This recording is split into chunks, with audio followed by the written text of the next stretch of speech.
Good afternoon.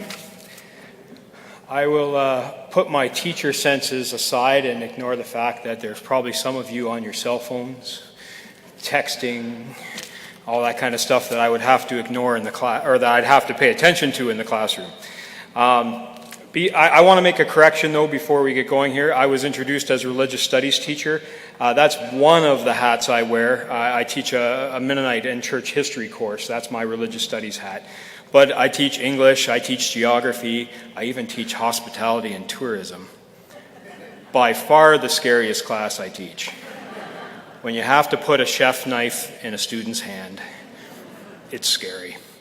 So, besides being a teacher of many things at UMEI and a member of my church, I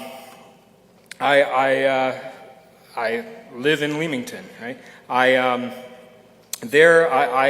I have had extended times where I have been able to interact with people outside of this sphere of church and work, but most of my life has been spent in this Mennonite world, this Christian ghetto, as David Martin said yesterday.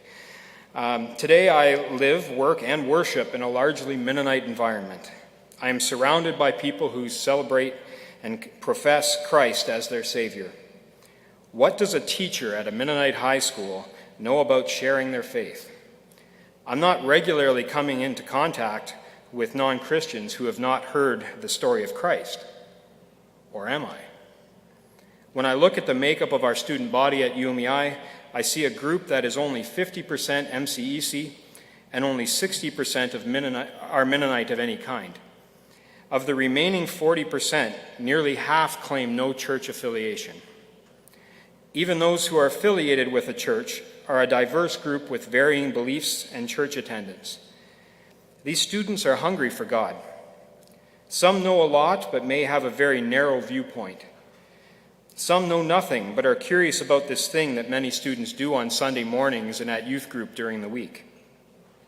Others are occasional attendees with very little real information about God or the church. What these students have in common is that they all consume vast amounts of media, which presents them with a worldview that is often incompatible with a Christ-centered worldview. All of these students come together into our daily chapels and religious studies classes. I have a very rich mission field. My faith is shared through my teaching, largely by presenting an alternative to the world in which my students are immersed. In a world that presents violence as the legitimate and often only solution to problems, a world that celebrates a narrowly defined outward beauty, a world that encourages accumulation of power and wealth to the exclusion of most in the world. Sharing my faith often means presenting alternatives to get students to think about their paths, to move through their Christian lives with eyes open and brains engaged, to be Christians in the loving sense, to be pacifists in the active sense, to be seekers of justice in a way that restores relationships. The goal is to help them become active, critical thinking followers of Christ who have owned their faith and are prepared to share it with the world. It is not an easy job, or not an easy part of the job. After all, they are at an age where they are being encouraged to pursue a different goal. Get a job so that you can make a lot of money, so that you can afford to take fabulous vacations and buy the latest technological gizmos. Parents can still be very protective of their children at this age and do not always appreciate me challenging students to question their assumptions. But sharing this part of my faith is the most rewarding part of the job.